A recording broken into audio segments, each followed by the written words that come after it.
അസ്സലാമു അലൈക്കും. എൻ്റെ പുതിയൊരു വീഡിയോയിലേക്ക് ഏവർക്കും സ്വാഗതം. ഞാൻ ഇതിൻ്റെ മുന്നേ വീഡിയോസ് ചെയ്തിട്ടുണ്ടായിരുന്നു. അപ്പോൾ ഞാൻ എൻ്റെ ചാനൽ നെയിമും കാര്യങ്ങളൊക്കെ പറഞ്ഞിട്ടുണ്ടായിരുന്നു. അപ്പോൾ അതിലൂടെ ഞാൻ പറഞ്ഞിട്ടുണ്ടായിരുന്നു ഇനി ഞാൻ എപ്പോഴും ഇങ്ങനെ ഈ പ്ലാറ്റ്ഫോമിലുണ്ടാകും എന്നുള്ളതൊക്കെ ഞാൻ പറഞ്ഞിട്ടുണ്ടായിരുന്നു. എനിക്ക് കുറച്ച് കാര്യങ്ങൾ നിങ്ങളുടെ അടുത്ത് സംസാരിക്കാനുണ്ട് എന്ന് പറഞ്ഞിട്ടുണ്ടായിരുന്നു.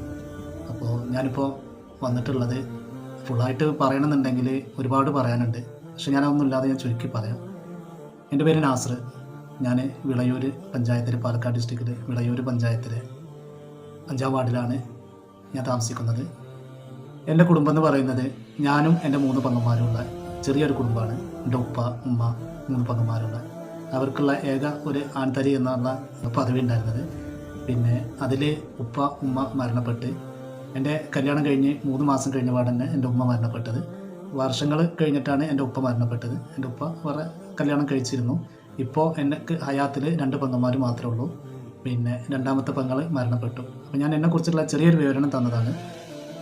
കല്യാണം കഴിഞ്ഞതിന് ശേഷം വിസ വന്ന് ലുലുക്കാണ് എൻ്റെ വിസ വന്നത്. അതിന് മുന്നേ ഞാൻ പട്ടാമ്പി റെഡിമെയ്ഡ് ഷോപ്പിൽ വർക്ക് ചെയ്യായിരുന്നു. അതിൽ റെഡിമെയ്ഡൊക്കെയുള്ള ഒരു ഇൻ്റർവ്യൂ വന്ന് ഞാൻ ലുലു ഹൈപ്പർ മാർക്കറ്റിലേക്ക് ഞാൻ ഒമാനിക്ക് പോയി. അവിടെ കുറച്ച് വർഷം ഞാൻ അവിടെ നിന്ന് അതിലും കൂടുതൽ സാലറി ഒരു കമ്പനി തരാമെന്ന് പറഞ്ഞപ്പോൾ ഞാൻ അങ്ങോട്ട് മാറി. അവിടെ നിന്നപ്പോൾ അൽഹംദുലില്ലാഹ് റാഹത്തായി കൊണ്ട് പോവാണ്. അതിൽ നമ്മളെ ലൈഫ് കാര്യങ്ങൾ ഇവിടെ പോയി. അതിൽ മക്കൾ ഉണ്ടായി, 2 മക്കളുണ്ടായി.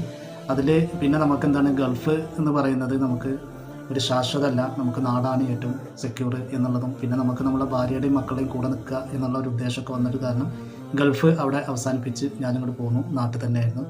അങ്ങനെ നാട്ടിൽ ഞാൻ ചെറുതായിട്ട് തുടങ്ങിയ ഒരു 10,000 രൂപ കൊടുത്തിട്ട് തുടങ്ങിയ ചെറിയൊരു കച്ചവടം ഞാൻ തുടങ്ങി. ആ കച്ചവടം അൽഹംദുലില്ലാഹ് അള്ളാഹിൻ്റെ ബർക്കത്തോട് കൂടി നല്ല രീതിക്ക് ആ കച്ചവടം വന്നു. ആ കച്ചവടം വന്നപ്പോൾ എനിക്ക് ഓരോ കടക്കാരും റെഡിമെയ്ഡ് ഷർട്ടിൻ്റെ ഹോൾസെയിൽ ബിസിനസ്സായിരുന്നു ഞാൻ ചെയ്തിരുന്നത്. അത് ഓരോ കടക്കാരും നല്ല നല്ല ഓർഡറുകൾ എനിക്ക് തരാൻ തുടങ്ങി. അപ്പോൾ എനിക്ക് അവർക്ക് കൊടുക്കാൻ പറ്റാത്ത, എനിക്ക് പ്രൊഡക്റ്റ് കിട്ടാത്തൊരു പ്രശ്നം മാത്രമേ ഉണ്ടായിരുന്നുള്ളൂ. അങ്ങനെ ഞങ്ങളുടെ നാട്ടിലുള്ള ഒരു ടൈലർ ഷോപ്പുണ്ട്, അവനായിട്ട് സംസാരിച്ച് എൻ്റെ റിലേഷൻ, എൻ്റെ പെങ്ങളുടെ മോനൊക്കെ കൂടിയിട്ട് ഞങ്ങൾ പുതിയ ബിസിനസ് ഒന്ന് ഡെവലപ്പാക്കി ചെറുതായിട്ടൊന്ന് ഡെവലപ്പാക്കി പുറത്തുനിന്ന് തുണി ഇറക്കി തിരുപ്പൂരിൽ നിന്നൊക്കെ തുണി ഇറക്കി ചെറുതായിട്ട് സ്റ്റാർട്ട് ചെയ്ത്.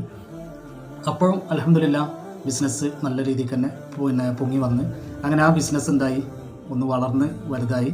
അപ്പോഴേക്ക് ഞങ്ങൾക്ക് ഈ ചെറിയ ടൈലർ ഷോപ്പ് പോരാ, വലുത് വേണം എന്നുള്ള ഒരു കണ്ടീഷൻ വന്ന് അങ്ങനെ ഞങ്ങൾ വലിയൊരു ടൈലർ ഷോപ്പ് എടുത്ത്, ഒരു ബിൽഡിംഗ് എടുത്ത് അതിൽ പുതിയതായിട്ട് ടൈലറെ കാര്യങ്ങളൊക്കെ വെച്ച് 10-40ഓളം പണിക്കാരെയൊക്കെ വെച്ച് വലിയൊരു രീതിക്ക് ആക്കി. അങ്ങനെ അപ്പോൾ ആ സമയത്ത് ഒരു ഓടിട്ട വീട്ടിലായിരുന്നു താമസം ഉണ്ടായിരുന്നത്. ആ വീടിൻ്റെ പട്ടികയും കൽക്കോലൊക്കെ ആകെ പൊളിഞ്ഞ് ഏത് നിമിഷം നമ്മളെ തലയ്ക്ക് വീഴും എന്നുള്ള ഒരു കണ്ടീഷനിലായിരുന്നു മക്കളായിട്ട് ഞാനവിടെ ഉറങ്ങിയിരുന്നത്. ഒറ്റ നിലയുള്ള വീടാണ്, പൊളിഞ്ഞു ചാടിയാൽ മക്കളതിൻ്റെ താഴെപ്പെടും എന്നുള്ളൊരിതിലാണ് ഉണ്ടായിരുന്നത്.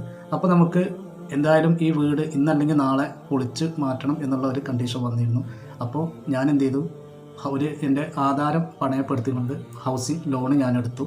അത് ഇവിടുന്ന് നാട്ടിൽ തന്നെയാണ്, കട്ടപ്പാറ ബാങ്കിൽ തന്നെയാണ്, എൻ്റെ നാടിൻ്റെ അടുത്ത് തന്നെയാണ് ഞാൻ എടുത്തിട്ടുണ്ടായിരുന്നത്. അത് 10 ലക്ഷം രൂപയാണ് ഞാൻ എടുത്തിരുന്നത്. അത് തിരിച്ചടക്കാം എന്ന് കണ്ടിട്ടുള്ളത് എൻ്റെ ഈ ഒരു ബിസിനസ്സിലൂടെ മാത്രം അതിൽ നിന്ന് കിട്ടുന്ന ഇൻകം വരുമാനം കൊണ്ട് അടക്കാമെന്നുള്ളതാണ് ഉദ്ദേശിച്ചിരുന്നത്. അത് അൽഹംദുലില്ലാഹ് അള്ളാഹിൻ്റെ ബർക്കത്ത് കൊണ്ട് എനിക്ക് നല്ല രീതിക്ക് തന്നെ അത് അടക്കാനും പറ്റിയിരുന്നു. നല്ല രീതിക്ക് ഞാൻ അടച്ച് മുന്നോട്ട് പോകുന്ന ആ സമയത്താണ് പെട്ടെന്ന് ഒരു സുപ്രഭാതത്തിൽ നമ്മുടെ രാജ്യത്തിനെ മൊത്തത്തിൽ പിടിച്ചു കുലുക്കിയ ആ ഒരു സംഭവം ഉണ്ടായത്. അതായത് നിങ്ങൾക്ക് ഏവർക്കും അറിയുന്ന ഒരു സംഭവമാണ് നമ്മുടെ നോട്ട് നിരോധനം എന്നുള്ള സംഭവം. അതോട് കൂടിയിട്ട് എന്നെ മാത്രമല്ല എൻ്റെ പാർട്ട്ണർമാരെയും എൻ്റെ കുടുംബത്തിലുള്ള എല്ലാവരെയും പിടിച്ചു കുലുക്കിക്കൊണ്ടുള്ള ആ ഒരു സംഭവം ഉണ്ടായത്. അതോട് കൂടിയിട്ട് ഞങ്ങളുടെ ലോണിൻ്റെ അടവ് തെറ്റിയെന്ന് മാത്രമല്ല, ടോട്ടലി ഞങ്ങളെ കയ്യിൽ 8 വർഷത്തോളം ഞങ്ങളെ ഊണും ഉറക്കമില്ലാതെ ഞങ്ങൾ അധ്വാനിച്ചുണ്ടാക്കിയ ആ സംഭവം മുഴുവനായിട്ടും ഞങ്ങളെ കയ്യിൽ നിന്ന് ഇല്ലാതെയായി. ഞാൻ ഇങ്ങനെ പറഞ്ഞു പോകുമ്പോൾ, അങ്ങനെ നീണ്ടു പോകുമ്പോൾ നിങ്ങൾക്ക് കേൾക്കൽ അതൊരു അരോചകത്തായിട്ട് വരും. ഞാൻ എൻ്റെ ഇമോഷണലി ചിലപ്പോൾ ഞാൻ അങ്ങനെ നിർത്താതെ പറഞ്ഞു പോകും. അപ്പോൾ ഇൻഷാ അല്ലാഹ് ഞാൻ ഇതിൻ്റെ ബാക്കി കാര്യങ്ങൾ ഞാൻ അടുത്ത വീഡിയോസായിട്ട് വരാം. അപ്പോൾ ഇൻഷാ അല്ലാഹ് എല്ലാവരും സബ്സ്ക്രൈബ് ചെയ്യാത്തവരാണെങ്കിൽ ഒന്ന് സബ് ചെയ്യുക. എൻ്റെ വീഡിയോ ഒന്ന് മുകളിലേക്ക് എത്തിക്കാൻ വേണ്ടി നിങ്ങളെ കൊണ്ട് കഴിയുന്ന രീതിക്കൊക്കെ നിങ്ങളൊന്ന് സപ്പോർട്ട് ചെയ്ത് തരാം. നിങ്ങളുടെ ഗ്രൂപ്പുകളൊക്കെ ഉണ്ടെങ്കിൽ അതിലേക്കൊക്കെ ഒന്ന് ഷെയർ ചെയ്തുകൊണ്ട് എൻ്റെ വീഡിയോസ് ഒന്ന് ഉയരങ്ങളിലേക്ക് എത്താം. നിങ്ങളുടെ ഭാഗത്തുനിന്ന് എല്ലാവിധ സപ്പോർട്ടും ചെയ്തു തരാം. അസ്സലാമു അലൈക്കും.